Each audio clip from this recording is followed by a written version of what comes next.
Té en primer lloc la paraula i en nom del grup parlamentari de Convergència i Unió l'honorable senyor Josep Maria Pelegrí.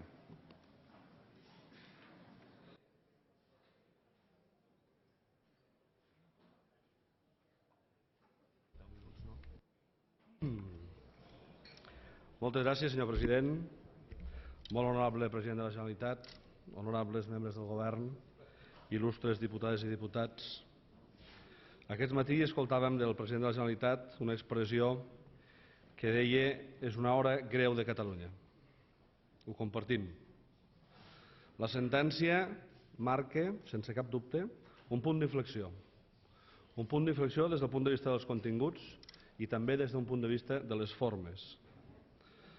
El president del grup parlamentari de Convergència i Unió, Artur Mas, també deia aquest dematí que Espanya no vol ser canviada. Aquesta és l'expressió que rebem de la sentència. Però nosaltres tampoc. Catalunya tampoc vol ser canviada. Catalunya vol seguir sent el que hem estat i el que som. Un poble i una nació. Un poble amb la seva llengua, un poble amb la seva cultura, un poble amb la seva història, un poble amb els seus drets històrics. És evident que la manifestació que va succeir-se el passat dissabte 10 de juliol va ser una resposta molt diversa, molt diversa.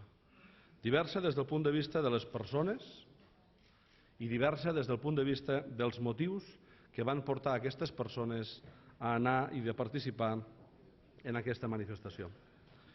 Es va manifestar la gent, es va manifestar el poble de Catalunya. No es va manifestar ni un partit ni es va manifestar una ideologia. Ningú, des del nostre punt de vista, pot apropiar-se d'aquesta manifestació, ni del seu lema ni dels seus crits, que per cert, certament hi va haver gent que va cridar independència, però també hi va haver molta gent que va fer crits contra el govern de la Generalitat, i tampoc és una manifestació que es va organitzar contra el govern de la Generalitat. Ningú, per tant, ningú pot despreciar ni pot menystenir aquesta manifestació. Tampoc ningú pot utilitzar-la. Ningú té dret a utilitzar aquesta manifestació, perquè aquesta va ser la manifestació en la qual es va recollir l'expressió del poble de Catalunya. Per tant, sabent la sentència i veient la manifestació, tenim la necessitat de donar resposta. I la millor resposta a aquesta sentència i la millor resposta a aquesta manifestació, la millor resposta a Catalunya, des de Catalunya, i la millor resposta a Espanya seria la unitat. La unitat de les institucions, la unitat dels partits, la unitat de la ciutadania. El 10 de juny, Catalunya, el poble de Catalunya, va demostrar la seva capacitat d'unitat. Aquesta seria per nosaltres la nostra resposta adequada. I en aquest sentit, quin ha de ser el contingut de la resposta? Quin ha de ser el contingut de la resolució? Depèn del contingut de la resolució que s'aprovés avui, potser seria la feblesa de Catalunya davant d'aquesta incapacitat i davant d'aquesta possibilitat d'un acord. Decepció per no poder demostrar ni a l'Estat ni a Catalunya la nostra capacitat d'unitat en el rebuig de la sentència. I tenim febleses. On és aquesta feblesa avui? Certament, i des del nostre punt de vista, en el govern. La incapacitat del tripartit, del govern d'entesa, de presentar una proposta conjunta, dona peu a aquesta feblesa. No estranya, no ens estranya. Aquesta ha estat la tònica habitual del govern de la Generalitat. Aquesta incapacitat en la defensa dels interessos de Catalunya i de la seva gent. Quina tristesa, certament, que un govern d'entesa acabi la legislatura d'aquesta manera. Quina tristesa per un país. Quin govern tenim? Un govern que genera un fet sense precedents. No cal que el Tribunal Constitucional retalli l'Estatut. Ja se n'ocupa el propi govern de no defensar-lo unitàriament. També en el Parlament. Ho hem intentat des de Convergència i Unió. Ho hem intentat i he d'exaltar la responsabilitat des de l'oposició. La proposta que aquest dematí ha fet el president del grup parlamentari, l'Artur Mas. Ha fet una proposta constructiva, ha fet una proposta responsable, ha fet una proposta generosa. Sentíem, per part d'Esquerra Republicana, que hi havia un punt de decepció en aquesta proposta del president. El van votar vostès, senyors d'Esquerra Republicana. Aquest president el van votar vostès i són els seus socis de govern. Són els seus socis de govern.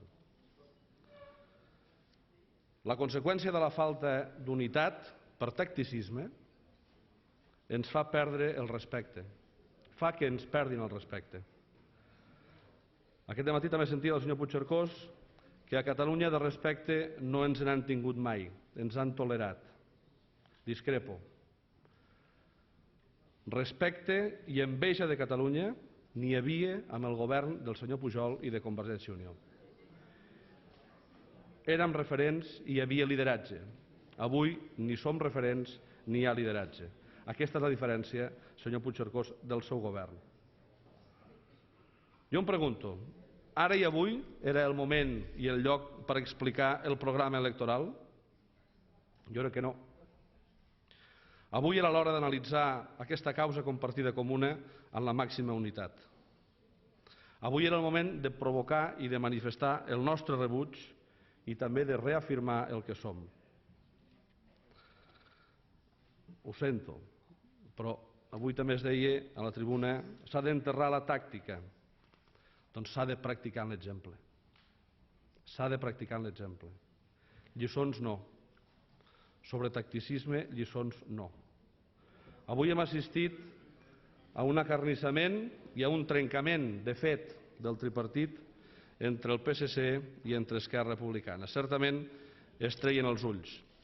Aquest és un discurs que ja el tenim conegut, que ja el sabem.